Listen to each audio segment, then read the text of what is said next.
Right, good morning. It's around 6:45, and this looks real good for rainmaking. However, we have a high today, predicted of 90 or 88, depending on what you look at, 89. And I just don't know about that. I don't know. That's gonna kind of mess everything up that's happening. That's a loud bird. So I watered on Monday to close a cycle, and we got rain, light rain that day. Didn't water Tuesday. We got just little drops Tuesday, transpiration type. And then yesterday I was on the road looking at Corpus Christi area, trying to figure out maybe a plan, and didn't do any watering, but saw that the state is in really good green condition in most places compared to this time last year, and cycling moisture in the air. It was like, wow, okay. So I'm planning on not watering today, and this makes me say, yeah, that's fine. It would be better if you did. But I step aside and see what happens with this strong rain forecast. I have 2 or 3 thoughts on that. Number one, we might be already too moist from the plant's perspective. They may not want the water. Who knows? I can't tell. That's not a human paradigm. Number two, it could fall or not fall for other reasons, obviously, than just the vegetation. Number three, if I don't water and we don't get rain, then we potentially lose this whole, well, we definitely will lose this whole soft moistness that's just been hanging out now for at least a week, maybe 10 days. It's been pretty amazing, and definitely what the doctor ordered from a landscape healing perspective. So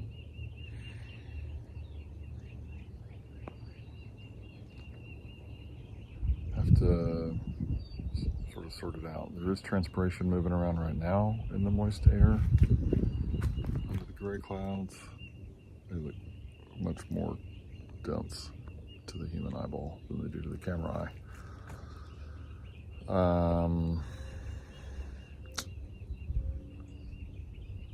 It looks to me like it should rain this morning a little bit, and then,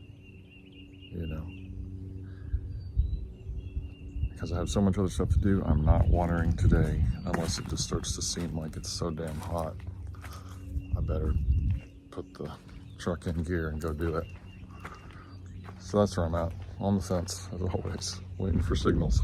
It is also much drier this morning compared to yesterday morning. No moisture hanging out. So the lushness has dried up, although the winds, the air is still, and the ground, the air and the ground are still nice and moist. But that's why you worry about high heat.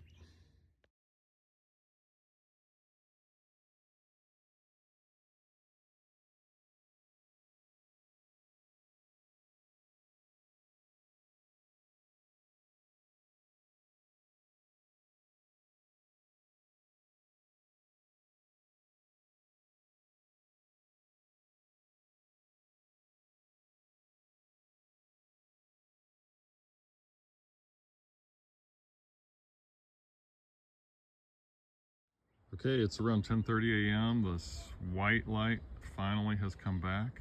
It is tempered by some transpiration in the air. You can really see it in the distance, but it is generally suddenly starting to be glare light. Not hot yet, and the high for the day has dropped from 89 to 90 now down to 87, so I think we may be just fine. 87 is so much gentler on a wet system than 90. But it does depend on the quality of light. I haven't done a good job of saying that in all these dozens of videos I've been talking about quality of light, but I also mean about the radiation quality. Sometimes it's 72, and if you stand out in the sun, you're just like, holy sizzling bacon, Batman, I need to run inside. You know, it's accumulating fast, the heat energy. So we have to watch temperature and sort of sizzle factor now. And I may sound like a broken record, but that's what sizzle factor, that's what another one of the things that watering trees strongly increases is the intervention between direct sunlight and low-level atmospheric moisture content, and then where we are. And so you can stand out in direct sun and it feels more like you're at the beach. See, now we got gray light from the clouds. That's nice too.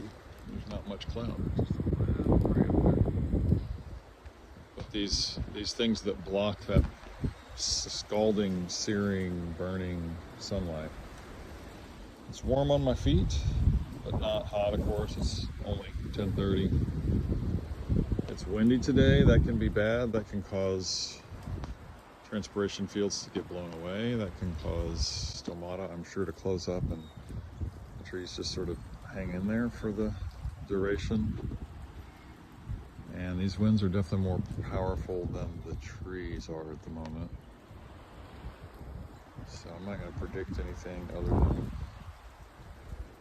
waiting to see what happens. But so far, mellow because of the moisture in the sky, is my opinion.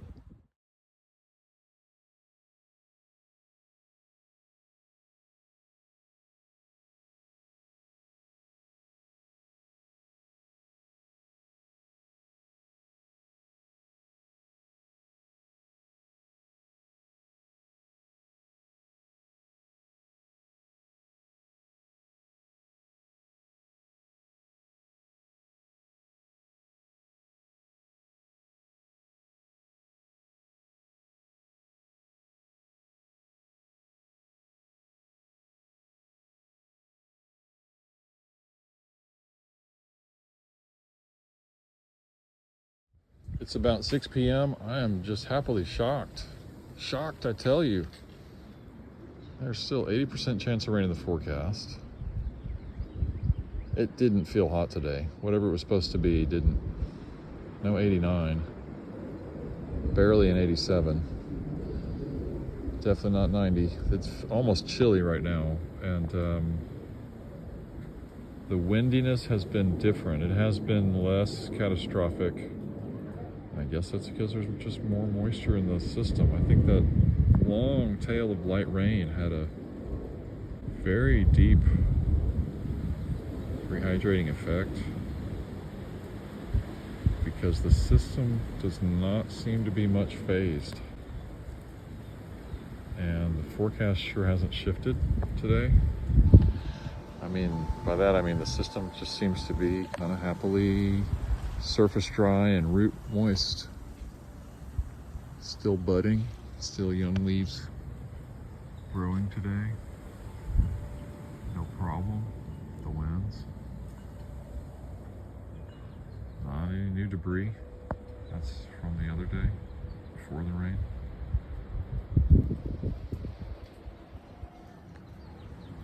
So yeah, it's if I'm interpreting it without thinking, I'm thinking that it's all showing me just what I described, that the plant systems are hydrated, the soil systems are more hydrated, the limbs are able to hold on to their new young green leaves. Things are going to get darker and more leafy after the next rains that still are at high chance and frequency in the forecast. There's 7 days of rain, the next 10 starting tomorrow.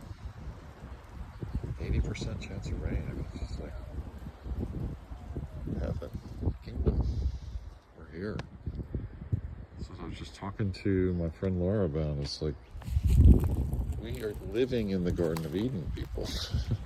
All it needs is moisture and vegetation, and they come, peacefully back into circulation and beauty. all the other life forms. It's what they do.